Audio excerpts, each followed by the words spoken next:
Bonjour à toutes et à tous et bienvenue dans ce point de marché Trading University Center. Je suis ravi de vous retrouver. Nous sommes le jeudi 3 février 2022. On va passer sur deux parties, l'analyse fondamentale, l'analyse graphique. Déjà, dans un premier temps, je vous laisse bien sûr prendre connaissance de l'avertissement légal sur les risques et on passera sur la partie fondamentale. Alors, comme chaque matin, généralement, je passe d'abord quelques minutes, 5-10 minutes sur la partie fondamentale, voire même un petit quart d'heure. Et après cela, on passe sur la partie graphique où on mettra en avant certains actifs avec un programme du jour. Donc là, en l'occurrence, on va parler de Microsoft, on va parler du S&P 500 et également de l'or et d'une paire de devises GBP AUD. On verra ça juste après. Alors, déjà, ce qui est très important, c'est le côté au niveau fondamental. Alors, bien sûr, je vous laisse prendre connaissance et après, on démarre. Alors, j'espère que tout le monde m'entend bien. Super. Alors, côté US, on reste toujours sur un rebond, même si effectivement hier, il y a eu quand même un certain retracement sur sur les indices US, les indices, notamment le Nasdaq. Reste à savoir si le dernier rebond technique qu'on a eu, est-ce que ça a eu lieu à un rachat de short ou un début de reprise haussière.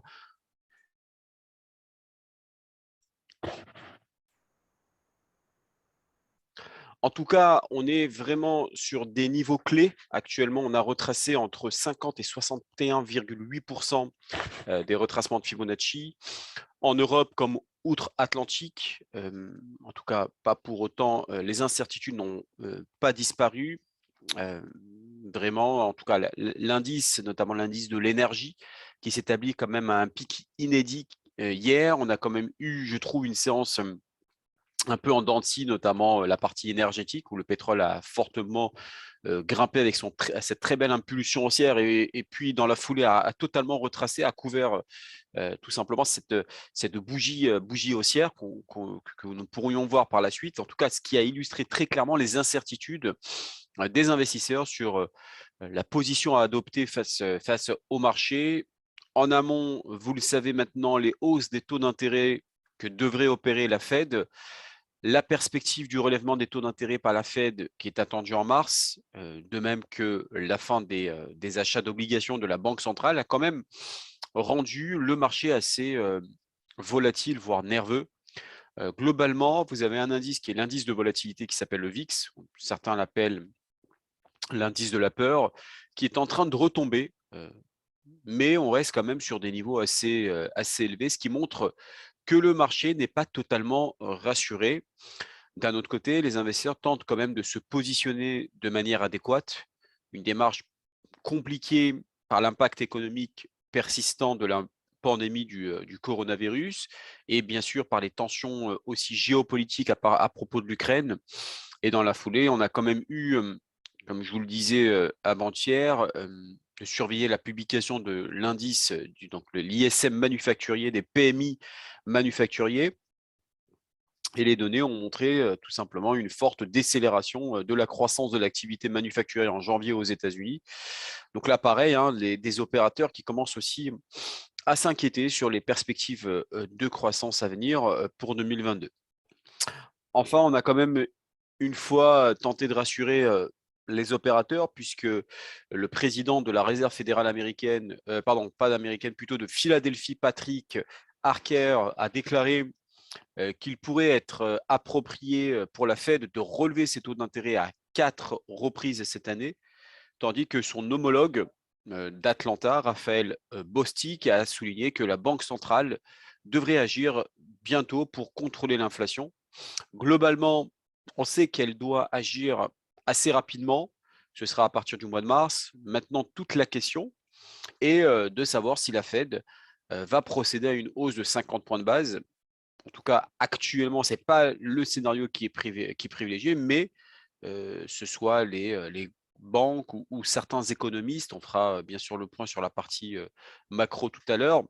Difficile de parler d'une hausse ou seulement voilà, de plusieurs hausses de taux. Là, actuellement, en moyenne, on fera le point, mais le marché table très clairement sur 5 hausses de taux en 2022.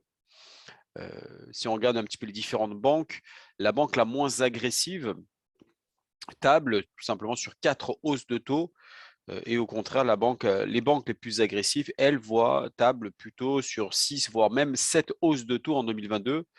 Maintenant, la question est de savoir est-ce que les marchés ont suffisamment les reins solides pour encaisser 4, voire 5 hausses de taux d'ici 2022. Ce matin, en Europe, on évolue en légère baisse suite un petit peu aux indices US et au retracement d'hier. Des résultats par ailleurs au niveau des entreprises qui ont globalement été bien accueillis en début de semaine. En Europe, les investisseurs ont aussi pris bonne note des déclarations de plusieurs responsables de la Fed qui ont estimé, hein, comme je vous le disais, qu'il était temps que la Banque centrale américaine relève ses taux d'intérêt au mois de mars, mais se sont montrés en fait prudents de ce qui pourrait suivre, à savoir, est-ce qu'on va procéder à 4, 5 hausses de taux. Alors oui, c'est sûr et certain qu'on va effectuer au minimum une hausse de taux, ça tout le monde sans doute, hein.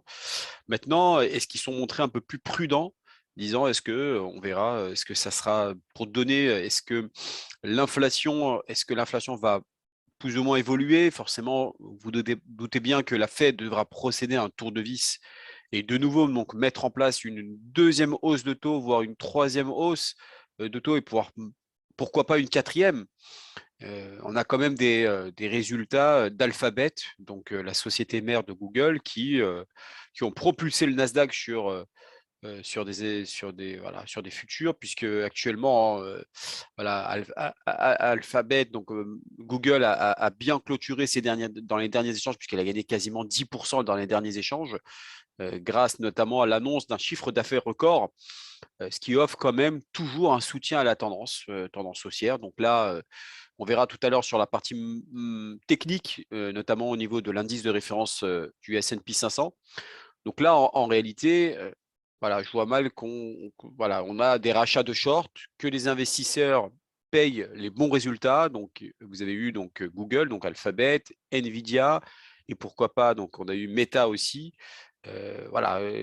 Quoi s'attendre également ce soir avec Amazon, puisque vous avez les publications en fin de clôture de Wall Street. Voilà, quoi s'attendre justement derrière le sens, est-ce qu'on a un rebond technique, un rachat de short avec des opérateurs qui payent des résultats? Mais bon, le thème clé reste toujours l'inflation et les hausses de taux.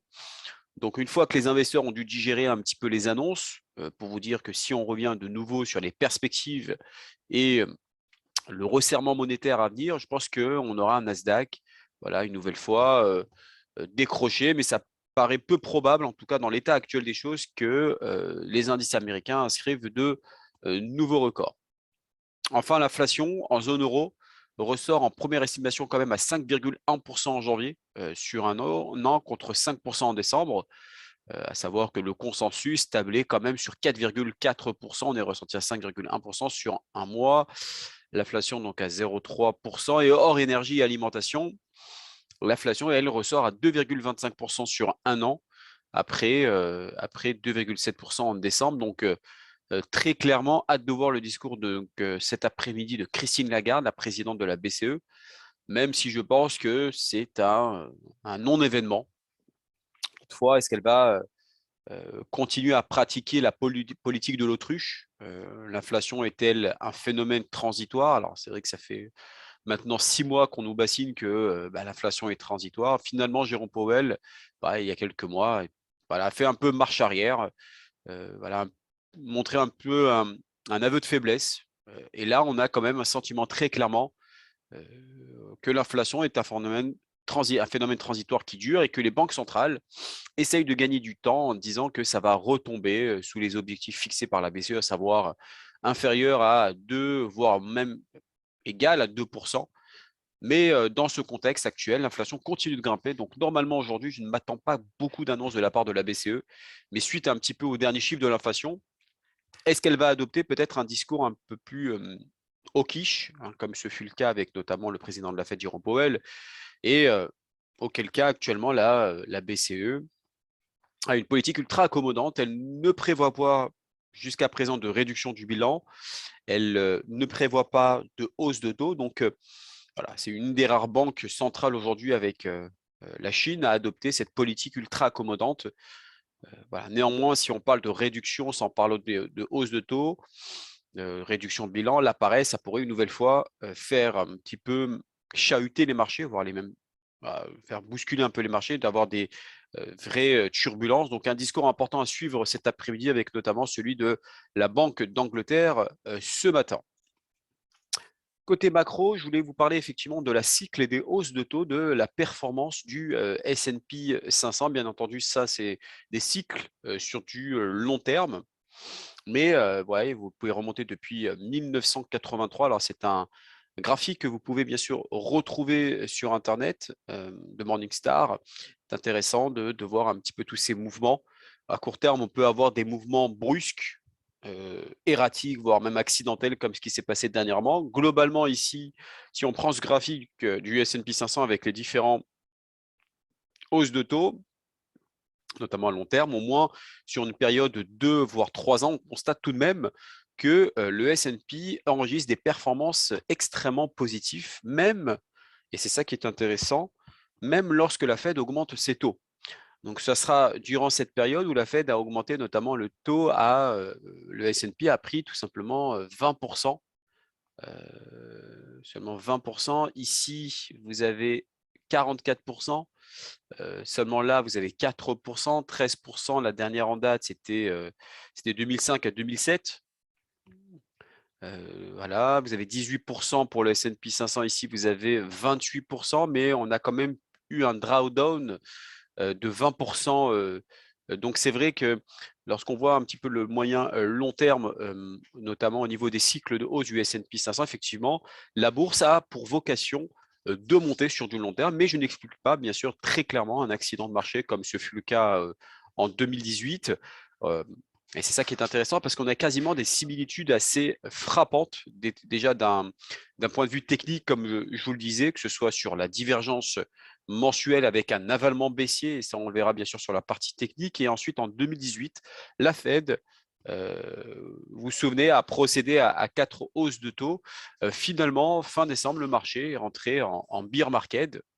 Et quand le marché est rentré en bear market, c'est-à-dire une chute de quasiment 20%, bah, la Fed a fait volte-face en 2019. Et derrière, le marché a repris tout simplement de la valeur et de la hauteur. Donc, effectivement, les hausses de taux ne sont pas non plus dramatiques pour les marchés financiers, mais des hausses de taux trop agressives, eh bien, ça peut créer quand même des dérapages non contrôlés. Et au final, la Fed avait fait effectivement, comme je vous l'avais évoqué, volte-face. Et je trouve quand même, on a beaucoup de similitudes avec 2018. À long terme, bien évidemment, je reste quand même très positif sur le S&P 500 qui répertorie quand même les 500 plus grosses capitalisations américaines. Mais voilà, comme je vous le disais, je n'exclus pas très clairement une nouvelle jambe de baisse pour l'indice du S&P 500 ou même le Nasdaq de valeur technologique comme ce fut le cas en 2018. Là, on va passer sur un graphique également que vous pouvez retrouver sur Bloomberg où ça parle de la probabilité des hausses de taux US. Alors maintenant, comme je vous le disais, ce qui est assez marrant, c'est de voir un peu les dirigeants de la Fed sortir du bois. On va faire quand même une première hausse de taux, mais ensuite on verra ce que ça va donner. C'est un peu un discours, si vous savez, voilà, je le trouve assez bancal, dans le sens, oui, on fait une hausse de taux, mais derrière, si l'inflation perdure, eh bien forcément la Fed devra procéder à de nouveaux tours de vis. Donc on tente de rassurer le marché comme on peut finalement, mais qu'on creuse un peu et on regarde très concrètement ce que anticipe le marché. Il y a, si le marché price quand même actuellement à 98,9% de hausse de taux de 125 points de base. Donc, juste pour rappel, 125 points de base, c'est 5 hausses de taux en 2022. Donc, j'ai du mal à croire que la Fed va se contenter d'une seule hausse de taux au mois de mars. Donc, je pense quand même que si les marchés corrigent, elle procédera quand même à plusieurs hausses de taux, quitte à ce que le marché purge un peu et puis finalement revienne à un état rationnel et reprenne de la hauteur derrière. Donc, on a des vents contraires en réalité, des discours à la fois des membres de la Fed en mode on a essayé de calmer les jeux, oui, une hausse de taux, ensuite on verra d'ici là ce que ça va donner. Derrière les banques comme Goldman Sachs, JP Morgan, bref, l'ensemble des banques américaines qui tablent sur 4 voire 7 hausse de taux et les Fed Funds actuellement qui, eux, price à 98,9%, 5 hausses de taux en 2022. Je trouve quand même que c'est beaucoup. Je ne pense pas que le marché a les reins solides pour encaisser 5 hausses de taux en 2022. Il risque de nous faire quand même une violente correction, ça c'est une certitude, mais au moins 3 hausses de taux me semblent envisageables. Mais comme voilà, le disent actuellement les membres de la Fed, bon, on tente de calmer le jeu à court terme, de rassurer, mais on n'échappera pas à plusieurs hausses de taux très clairement en 2022. Maintenant, reste à savoir si on aura 2, 3, 4, voire même plus de hausses de taux. Encore une fois, il faut laisser du temps au temps. Au niveau du calendrier économique, alors le calendrier est assez chargé aujourd'hui. Les marchés d'actions européens devraient débuter la séance déjà dans le rouge, suite à un petit peu voilà, ce qui s'est passé hier sur le marché américain et asiatique. Les investisseurs attendent bien sûr les décisions de la politique de la BCE cet après-midi à 13h45 et de la BEE, donc la Banque d'Angleterre, à 13h. Le repli des valeurs technologiques aux États-Unis mercredi, donc hier, devrait également peser sur le secteur en Europe. Donc la BCE, comme je vous le disais, devrait opter pour un statu quo sur les taux aujourd'hui et confirmer donc que les achats d'actifs nets de son programme, donc son fameux programme PEPP, le programme d'achat d'urgence pandémique, s'achèveront au mois de mars. Voilà, donc la présidente, donc Christine Lagarde, sera interrogée, bien sûr, pendant la conférence de presse qui démarra donc à 14h30. Ensuite, vous avez bien sûr les inscriptions hebdomadaires au chômage aux États-Unis et voilà, la conférence de presse. Vous avez le gouverneur Bellet de la BE qui parlera et l'indice PMI non manufacturé de l'ISM. Au niveau du programme du jour, on va parler aujourd'hui de Microsoft, du S&P 500, comme je vous l'avais évoqué, le Gold et enfin, vous avez le GBP AUD. On démarre sur Microsoft. Déjà, avant de parler sur la partie trading central, on va regarder un peu le graphique.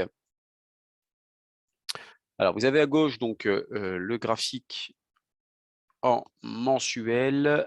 Au milieu, vous avez le graphique en hebdomadaire et à droite, vous avez le graphique en journalier, comme chaque matin. Alors déjà, avant toute chose, on va regarder en mensuel ce qu'on préconise. Déjà, ce qui est intéressant, c'est le point d'appui sur la Tenkan-sen. Vous voyez que la bougie mensuelle du mois dernier était totalement baissier, puisque le marché a quasiment chuté de plus de 7,53%. Passant du plus haut à 338, descendant à 276,05. Là, le marché tente de rebondir. Le pré-market de cet après-midi, on est à 310,99. Donc, les résultats qui étaient sortis plutôt positifs sur Microsoft en hebdomadaire, et c'est ça qui est intéressant. On a ce qu'on appelle ici, comme vous pouvez le voir, un avalement aussi avec cette bougie qui avale entre guillemets la bougie précédente. Là, on est sur un graphique hebdomadaire. Donc ça, c'était la semaine dernière et ça, c'est cette semaine actuelle.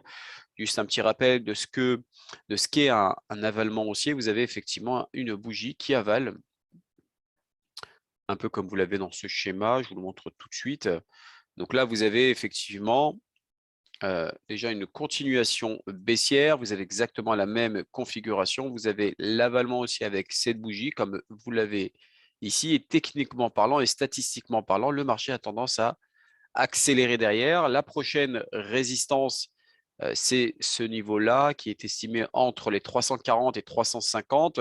Mais avant d'en arriver là, on voit qu'il y a une cassure de cette fameuse résistance qui a été faite la semaine dernière. Donc, tout nous porte à dire que le marché peut de nouveau accélérer. Mais on va regarder ensemble ce qu'on peut voir, notamment sur la partie journalière. En journalier, on a ce qu'on appelle ici, donc, et c'est ça qui est intéressant.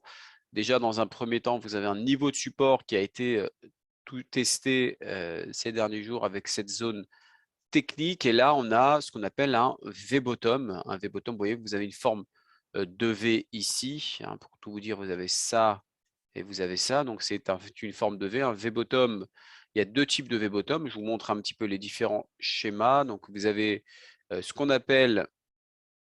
Alors, attendez, je vais essayer de voir si j'arrive à vous montrer. Hop.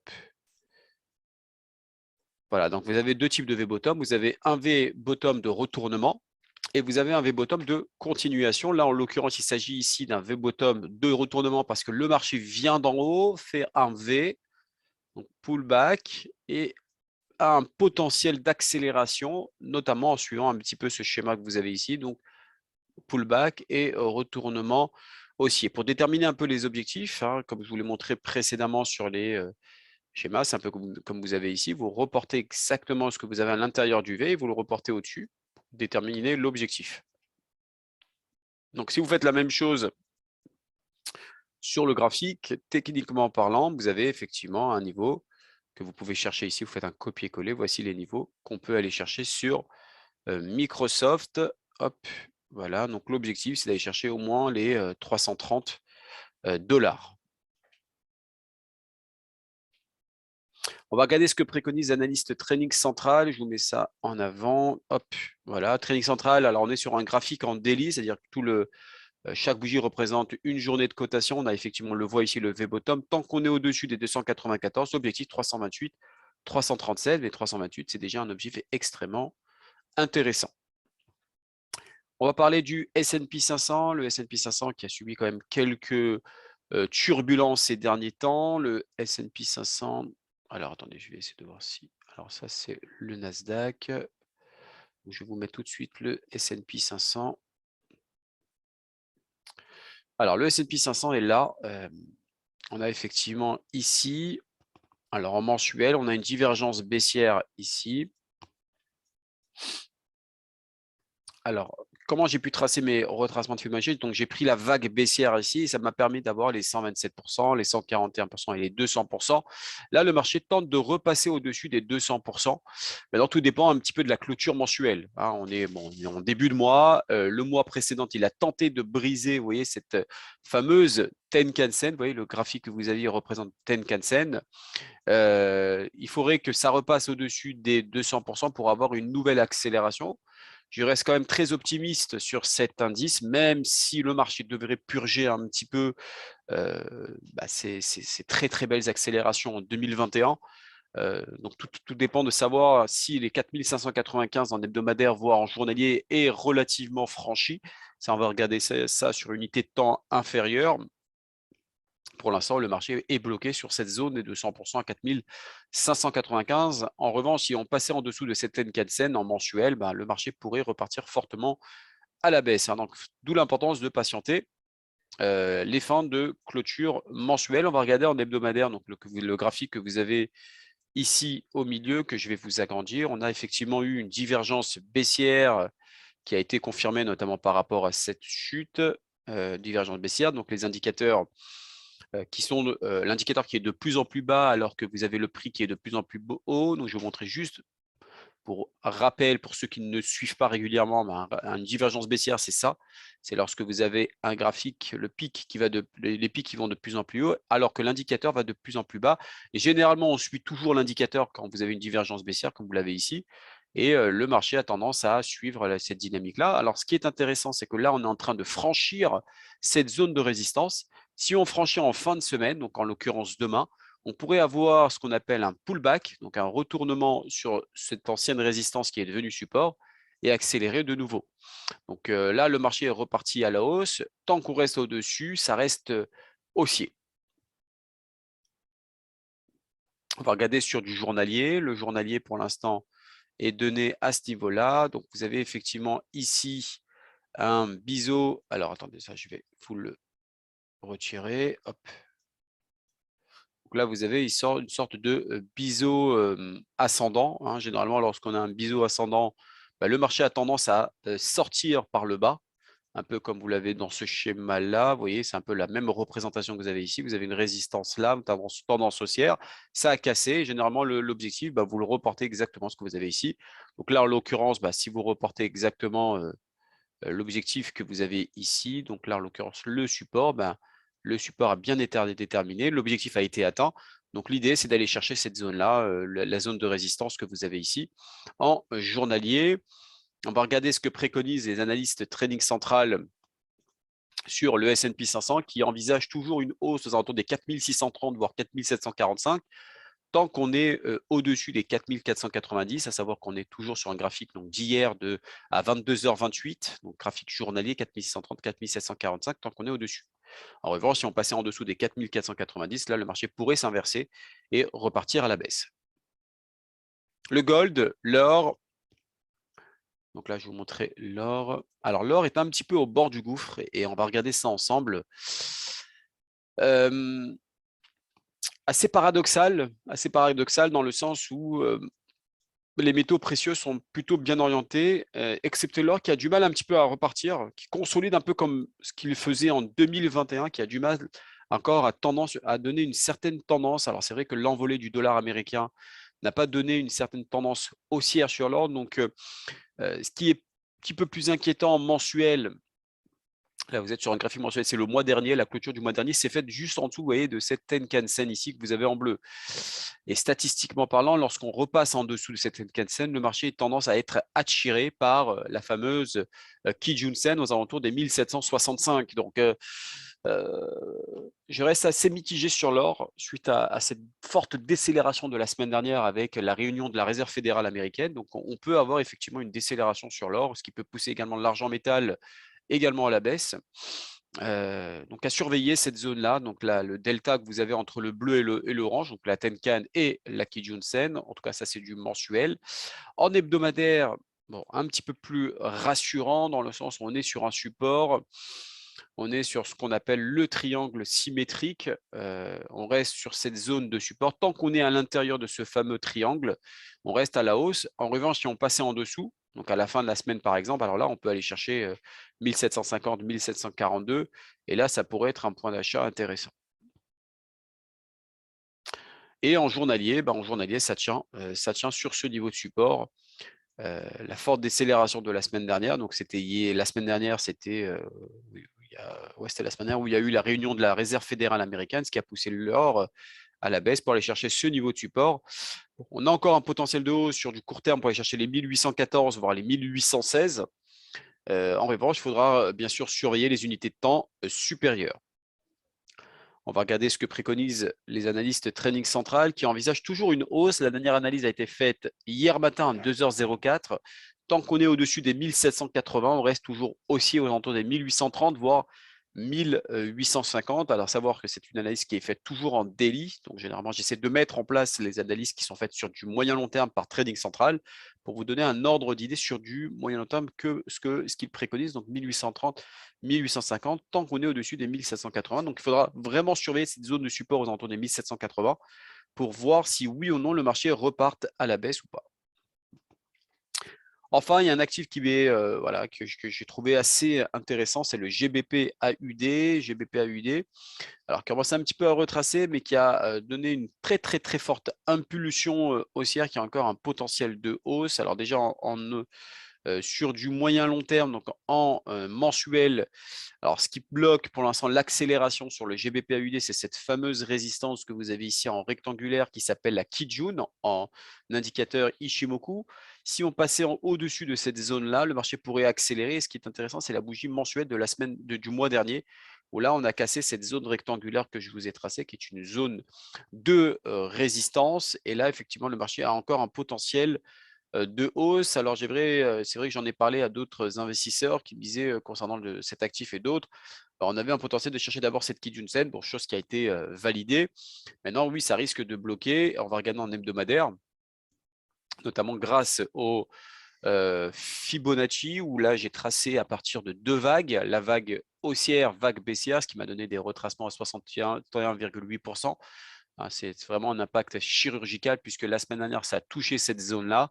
Et là, on est reparti à la baisse. Ce qui est intéressant, c'est de passer au-dessus de cette zone. Et là, à ce moment-là, on pourrait aller chercher les 1,94 937. En journalier, pareil, on a retracé les Fibo ici. Vous tracez entre le point le plus bas et le point le plus haut de cette vague haussière et on voit que les 1,91 231 a été touché. On reste au-dessus des 50% de Fibonacci, ça reste haussier. Cependant, il faudra surveiller bien sûr les zones techniques que vous avez ici en Fibonacci pour déterminer une nouvelle accélération haussière. On va regarder ce que préconisent les analystes Trading Central qui, eux, envisagent qu'on peut aller chercher sur du moyen long terme. La dernière analyse a été faite avant-hier à 9h48-32. L'objectif, c'est d'aller chercher les 1,9472, voire 1,9656 tant qu'on est au-dessus des 1,8758. En revanche, si on passait en dessous des 1,8758, le marché pourrait repartir à la baisse et aller chercher les 1,8450, voire 1,82 66. Voilà pour ce jeudi 3 février 2022. N'oubliez pas l'annonce de la BCE cet après-midi. Soyez présents également ce matin pour la BOE. Et je vous dis à demain pour une nouvelle revue de marché. Excellente journée à tous.